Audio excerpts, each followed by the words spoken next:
Welcome, Airgun Geeks. I've got the one and only Donny 2 with me from Donny FL, and now Karma, Yep. the unprecedented winner of how many championships last year? Three. Yep. Wow. The RMAC, Pyramid Air, and EVR. That is freaking amazing. Yep. I don't know that that's ever been done. I don't think so. And I don't think anyone has won even 2 competition, With the same shooter and the same gun. Yeah. So the first one was the father and son, like Thane and Val, both won first and second place. I mean, that was just ridiculous. Yeah. Yep. And the second one was actually a pretty big upset because I really believe Dad would have won. No matter what gun, it comes down to the shooter and how much they can read the wind, because these conditions at these competitions are just horrendous. Yeah. And Fatty, Thane, they're great shooters, and I think it came down to like X's or something like that, and one X is just. Well, I think in that upset, he actually DQ'd himself because he shot one target twice. Oh, did he? Which cost him 10 points. Wow, I didn't know about that. You're at that level. Yep. You can't give up 10 points. No, you can't. Still, he placed well. Yep. Even with that mistake. So yeah. That gives so imagine if he didn't. Yeah. Of how well he did overall. Exactly. And then Sonny Boy back here. Yeah. He came in and said, "No, Dad, I got this. Let me. Oh no, how it's done." It's nerve breaking. I wish that our guns, our shooters, are so much like there's a big difference between the scores, but there isn't. It's like every event is like just by 1.1 X or something. It's so close. It's nail biting, and which makes the sport so interesting. Exactly. Yep. Exactly. And it's with a gun that only now is just really coming to the market, right? Yes. The Red Panda is actually in production and should be sent to me mid-March.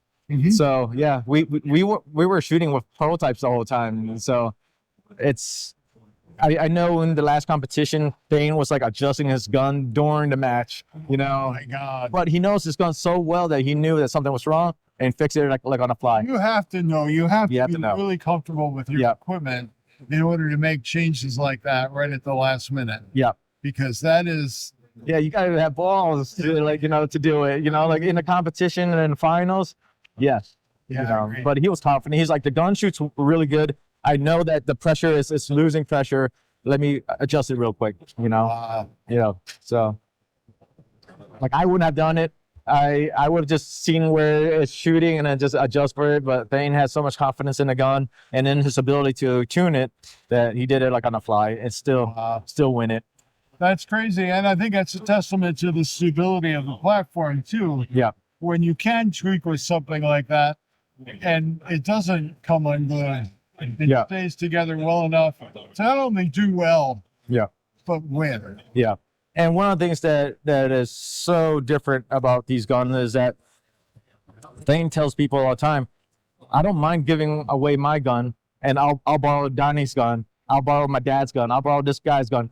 It's not the barrel. All the barrels are the same, So he knows, he has confidence that no matter which gun he has, he can shoot the same results in. Like I leave the barrel info to the experts, and if they say, they've been in business for a long time and they spend a lot of money on the R&D to get to where it is today. I have to say, it really, I think, set the airgun industry on its ear. Yeah. When a gun that was manufactured in China comes into not just airgun competition, but a very high level, the highest level, arguably, of airgun competition. Yeah.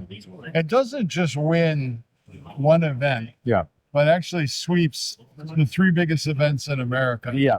That is, my hat's off to you for having achieved that, because that's no joke. We laugh about it all the time. We always say, ideally, in a perfect world, the best way to market this gun is to win all 3 competition. Imagine if like everyone won first, second, third, and it happened. It just so happened, and we're like, is this a dream? Like, this gun is doing so well. Like I know you spend a lot of stuff with China products, and you can see the feedback people get. The view of Chinese products. It's like, it's not that great. It's cheap. It's gonna break. But So you have to sway people or prove it to them that it can be better. So here's what I've learned. China will make you whatever you want. Exactly. If you give them a ridiculously low price point, they're going to hit it. Yeah. And they're going to take whatever corners they need to get you to that price point. So if you want Walmart prices, you're going to get Walmart level quality. Yeah. That's the reality. Yeah. But if you tell the Chinese company, I want a gun that is capable of world-class accuracy Yeah. and stability and adjustability, well, then that's what they'll make for you. Exactly. This is the proof of that right here. It really is astonishing to me. And, you know, it was one of the things that was eye-opening to me because Japan went through this right after World War II. Yeah. Japan was written off as they make cheap little wind-up toys, and they actually rejected Walter Deming, who was trying to preach quality in America and how to increase your quality. And the American car manufacturer says, we got this, kid, get out of here. Yeah. Go bother somebody else. Yeah. So Walter Deming goes to Japan and he says, this is how you do quality. Yeah. And he's got statues to him in Japan. Really? Yeah. Learn something new. And he shares with them this way of taking a closed loop process. So if you got faults, feed them back in, change them, get better, get better, continuous improvement. So that was him. Yeah. And he takes Japan and transitions them into a world-class Powerhouse. Yeah. powerhouse and design as well. Yep. Because he said the same thing applies both to design and manufacturing. Yeah. So he was instrumental in doing that. Yeah. And just totally turned the cards against the U.S. automakers, where they're now trying to catch up. Yeah. And then 30 years later, they're inviting Chinese manufacturers over to U.S. plants to help them improve. Yeah. When, you know, it's the same thing is happening in China. You'll get what you ask for. Yeah, exactly. And that's what that was the purpose of this gun, the RP. Thane is our best shooter on our team. And I was like, Thane, you know, we're playing with this idea like beginning of 2023. Like, what if with Saber Tactical, we make accessories for all the, you know, a lot of the guns. We are competitors, and we know, especially Thane and his dad, what they look for in a gun and how they can improve their guns. It's like a lot of their guns are like Frankenstein guns because they put in their own stuff. And we're like, you know, it'd be cool if we can make a gun specific to Thane. Like, Thane, what do you look for? You say Frankenstein, but they have much better. Oh yeah, exactly. Yeah. I agree with you. So to be able to work with a manufacturer that listens and take our feedback seriously, and that's what they did. You know, we made this gun to Thane specs, and it was proven. And you know, this is just one of our model. We also have like the SLS and the EQ that came out, and those guns they made to our requirements. You know, we gave them a list of what we want as a shooter, you know, and it's just kind of like what you said. We gave them a budget. We didn't. Different guns have different price ranges. Sure. We want to touch every market. Right.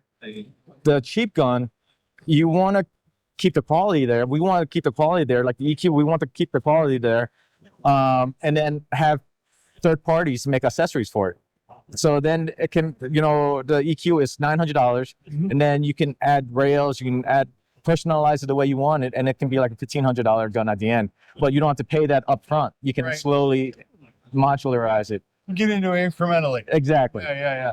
But whereas the RP, we don't want people to have to buy anything extra. So this is why this thing is $2,350. Literally, you open the box and you go to RMAC. You're ready to go. Yeah. Yep. That's amazing. You set it to whatever ammo that you want to use, set the speed and power, and you're ready to go.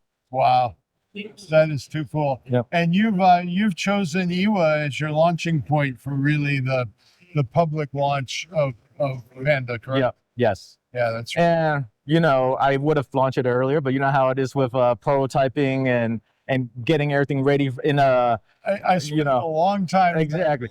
Nothing goes right the first time because supply chain issues. Exactly. COVID, hysterica. Yeah. All that stuff. And then, you know, even though they manufacture a lot of the parts, in-house. There are some parts that they have to do external. They have to rely on a third party, like molds and stuff like that. So some of the parts had the tolerance wasn't correct. So we're like, no, this is unacceptable. You have to redo it. So that drags time. And then the Chinese holidays, where they take a month off, that throws a wrench into it. It's Europe where they take like 6 weeks off every Yeah, year. it's not good for business, but they do great stuff. So we stick with it. Very good. Well, Donny, I on behalf of the Airgun Geeks, who has also very graciously accepted the sponsorship of Donny FL for our 2024 season. Yep. And their logo is on the back of this shirt. Yep. And people ask me, hey, why do you got all these logos on your shirt? I said, well, my name is Bill. It's a billboard, right? Yeah. Might as well get the word out. Yep. So what better than a 6'4", 300-pound man to walk around a show and show off your brand? So Exactly. Thank you, Bill. we gotta get Karma on there now. Yeah, we will. I'll be happy to. Yeah, very good. Yep. Thank you, Donny. I Thank you, Bill. appreciate your time. Yep. And we're gonna get to interview a really big guy in England here soon. Hopefully. All right. I'm sure it's interesting. All right. Thank you. Thank you, Bill.